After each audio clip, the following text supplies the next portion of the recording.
was in journalism first. I was like proper writing journalist at first, since I was 20 years old, for some years. And since I was, from my childhood, pretty much in love with photography, less I was writing, more I was shooting pictures through my career. And at some point I turned just to photojournalism. I was working, yeah, okay. I was working in all sorts of media, mostly political media, sometimes in social media, but it was magazines, newspapers, everything.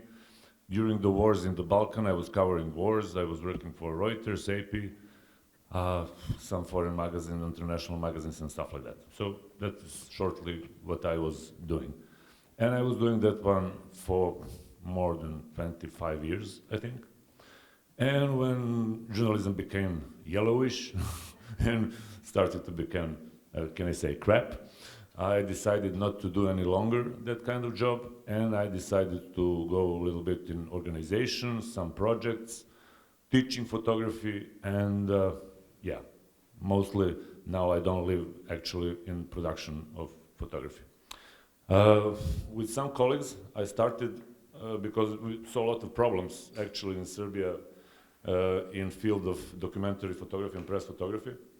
Firstly, we started one organization, Association of Media Photographers in Serbia. I'm not going to talk much about it. And we started the first project, which is Press Photo Serbia.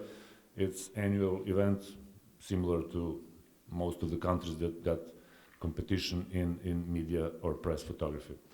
After a while, again with some colleagues, I decided to go further, a little bit more in organizational work, and we opened this organization, which is Photography Development Center. And Photography Development Center is involved in a lot of different, let's say, activities. We founded that organization in 2009, as you can see, if it's of all importance. So, what and why we do? Actually, Photography Development Center, of course, based in Belgrade, but it founded to support developing of photography in so many ways. We saw that nothing in field of photography actually in Serbia is connected. You know, you got laws that are regulate photography, you got all sorts of ethical codex in journalism, but we didn't have one for the photojournalism. Also, let's say that we don't have any kind of proper education for the photojournalists. We got, of course, a lot of courses, stuff like that, but real education for photojournalism, which is necessary to have, we didn't have it. So we started all sorts of projects trying to connect decision makers and those that are involved in education, of course, and connecting them with professionals from the media with expected result to achieve something that can be more connected to the reality. I mean, education should be more connected to the reality, because reality is what is it. It got its own demands, but what they learn in the schools actually wasn't that much standing in reality. It's some kind of theory that doesn't apply in the real world. So through different projects that we do, we are trying actually to connect decision makers with real professionals who knows what supposed to be like from faculty or from any school, because actually while I was working in media, we are getting all, you know, year around some volunteers and students from faculties, and they didn't know the clue where do they come, what should they do. They didn't have any kind of education or preparation for the work in media. So that was the first one that we saw that we have to work on. Another thing, fostering visual culture, of course. Fostering visual culture, it means we wanted to show what is the real work, what is the proper photography, but from the other hand, we wanted to show how to understand photography, what kind of means photography use, what kind of tools photography use to communicate, and how it communicates. So a little bit to discover to the, I don't know, future photographers and for the audience what is important actually in the world of photography, and connect it to the visual art as well, because I mean, we got similar tools, of course, in paintings, and that was the one that was surprised them all, how much photography was harvesting from the painting and fine art. Cross-border collaboration, of course. That means that through our projects, we always include experts from another countries. I mean, we want to see and hear how do they work on their fields, what is happening in other countries, in other communities, what are the challenges, and trying, of course, to find a wider picture over what's happening in the world of photography. Ooh, this is a lot. What do we build so far? One of the big projects that we've done is educating actually professors that are teaching in elementary schools. We will support it from Ministry of Education to do that one. This is the project, I think it lasted for 1 year. We got like educating professors how to introduce photography to the kids, because they got visual art, of course. They're drawing, they're doing a lot of stuff, but nobody was teaching photography and using as a tool. All the kids are taking photos, but nobody ever tell them what can they do through it, and to cultivate a little bit that type of activity. So that was one of the projects which went very well. After that one, with a group of experts, and now we are still working on the curriculum that will be hopefully in next year in the books and introduced normally to the proper education. We had a series of online workshops for photojournalists. It's mostly international experts who are teaching professional photographers how to develop their skills, how to be more, let's say, skillful for the international market, what are demands of international market. Not just that, I mean, technical skills as well, like Photoshop stuff, but for those who are doing in the field of, let's say, exhibiting and printing, advanced techniques of photo preparation for the printing, color calibration, stuff like that, understanding of color profiles. So some kind of professional knowledge. Again, professionalization and self-regulation was one of the things that we found completely empty in our country. I mean, in terms of photojournalism, I think. So a lot of projects, this is just one of them, are from that field. I mean, ethics is one of the things that, let's say, lack mostly in photography and journalism these days. So if we don't care about it, I mean, it's going to be even worse and worse, especially in this age of AI. So during, I don't know, one period of half of the year, we was gathering systematically all sorts of experts, and we end up with ethical codex, which was accepted from the board of media. Actually, do they apply or not? This is another story, but it was formally accepted, and Ministry of Culture and Media was supporting that one. Copyright sue laws and stuff like that was very often in Serbia, let's say until maybe 7 or 8 years ago. And we had a big campaign because of it. Media was very much, especially media which are not in the capital, they were like normally stealing photos, publishing other people's photos, and it was like regular story. So the lawsuits are, you know, getting bigger and bigger, and more photographers were suing media.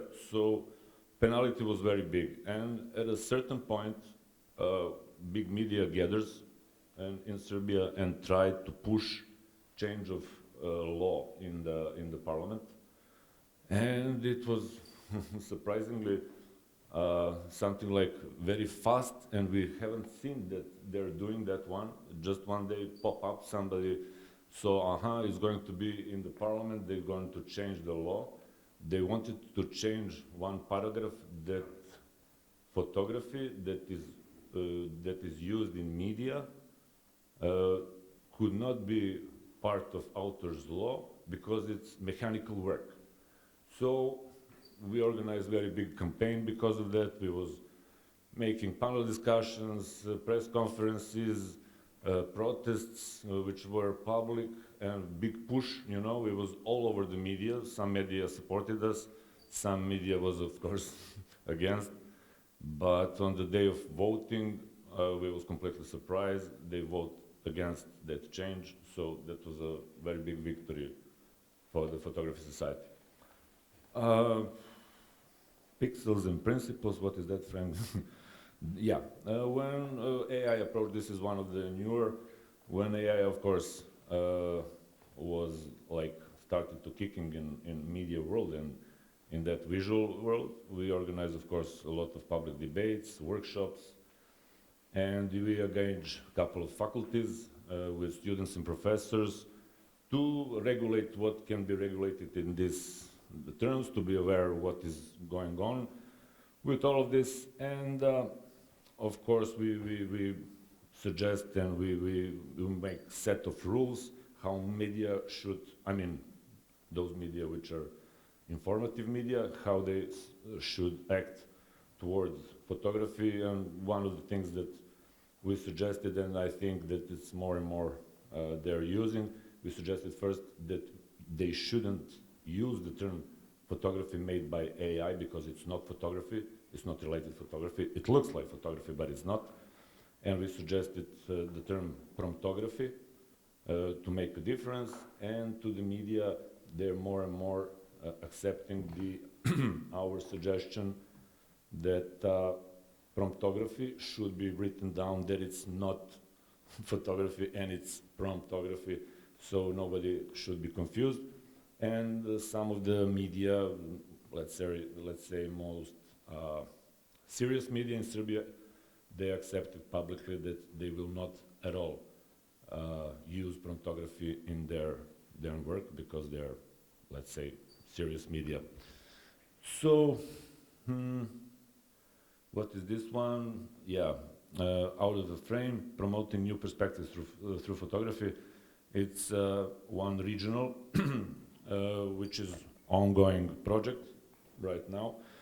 We are doing the project with Macedonia and Montenegro, a series of workshops organized in public institutions about photography, and we are trying to support emerging festival in Montenegro. It's last for 2 years, and we are trying to support and to help Macedonians to organize first documentary festival in Skopje. Let me see what's next. Okay, this is a couple of pictures from our opening. Yeah, this is like, down there is Beijing. I forgot to say that we're trying to open as much exhibitions as we can abroad, so we opened dozens of exhibitions around the world. And of course, we are trying every time when we got some kind of exhibition or some kind of visual work exposing to have some kind of debate, of course, to talk about photography, to talk about semantics of photography, which is one of the things that is most important for us. And that means that understanding of that, of visual language, is one of the things that we find it most important. Of course, one of the projects that we do and organize is Festival Visualizator. That's why I'm here today.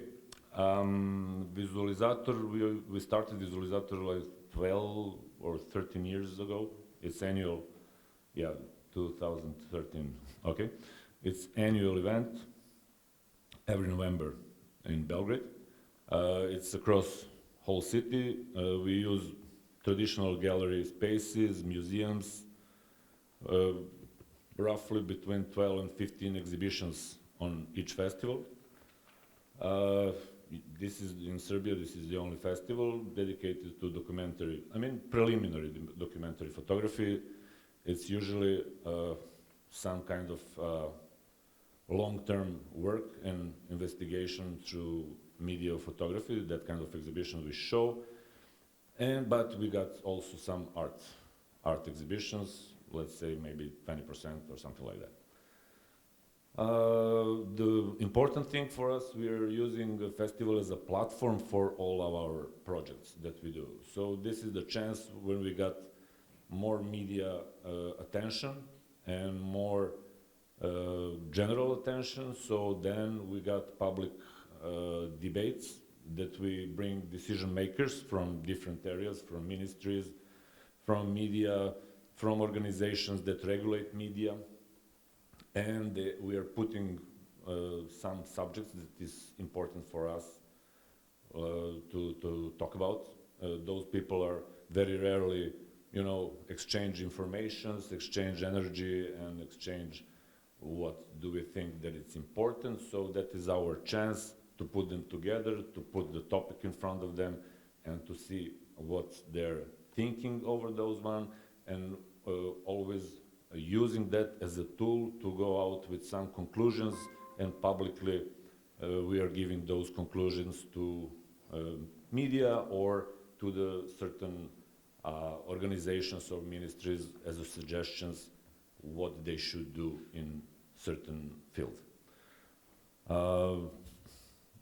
Platform is local. We of course, it's international festival, mostly European orientated, let's say. But of course, it's, let's say, half and half exhibitions, half of domestic photographers and half of foreign photographers. The thing is, every photographer that comes, there is a couple of formally our guests here in the audience. All the photographers that come, they give a workshop for the students. It's very important for us to see the voices from different countries and to,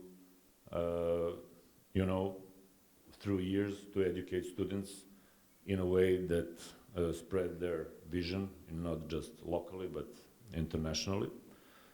So that is one of the things. And another important thing is after every festival, we are wrapping out what we achieved and what we didn't. And what we didn't actually is part of the next festival, trying to going deeper or in different way to achieve something that we think that is important. Media supported us very much. We are very present in media, even in political magazines and that serious press, let's say.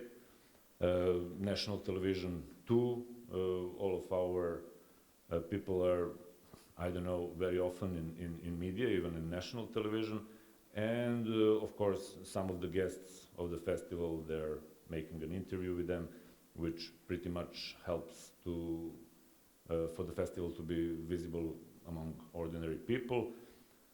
We think that it's important being present in media because it's much easier that way to achieve those goals that we are aiming to achieve.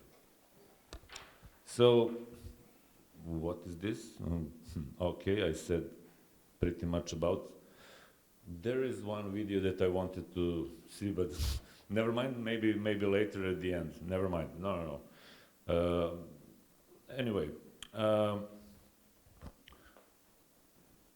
public honest. That's something that I already said. Yeah, I just forgot that every year we got, let's say, presentation and of course exhibition of some young or emerging photographer, somebody who is making his first exhibition. We are carefully selected who that person would be because his work and his exhibition should be saying something about that kind of topic that we would like to support. And of course, we are organizing an exhibition, but we are trying to encourage. There is a little bit of digression, very weak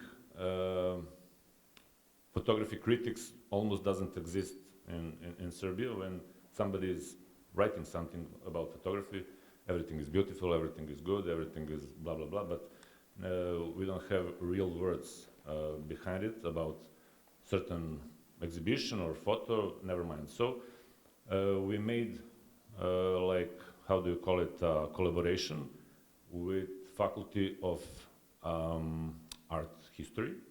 They don't learn nothing about photography, so usually we connect students from the art history with a young photographer to help him set up the exhibition, to support, let's say, curating work among young art historians, and to support some kind of text there, or texts that are going to lead to the media, but to be critical ones, to go a little bit in deep of the topic, and to be really with some kind of substance.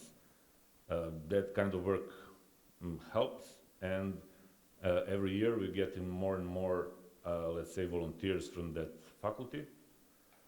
About, let me see, is there, no.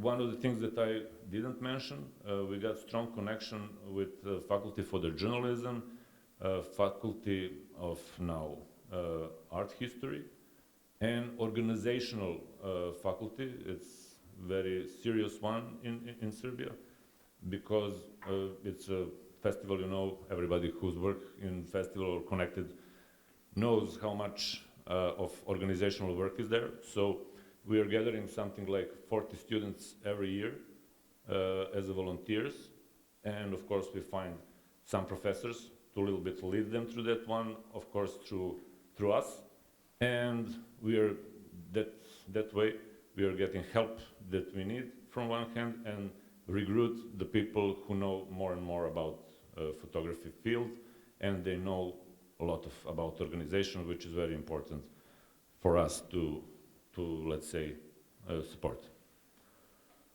Okay, this is some of the photos. Some of them are guests actually here from the festival, talking opening last years.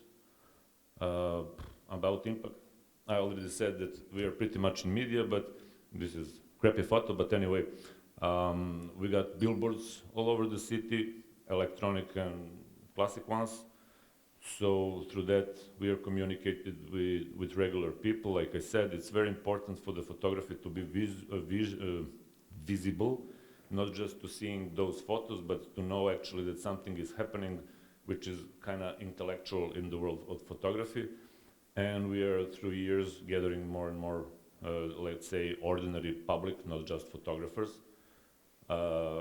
because if you want to do something in a field of, I don't know, education or legislative generally, or in the field of media, you need definitely public support. We saw that one through our protest, that is public support, and having voice of public on your side is one of the most important thing, of course. So, yeah, one of the projects that are parts, actually, it started because it started before Visualizator, as I said on the beginning, is Pelt Photo Serbia, now it's part of Visualizator, but it's, let's say, project in project.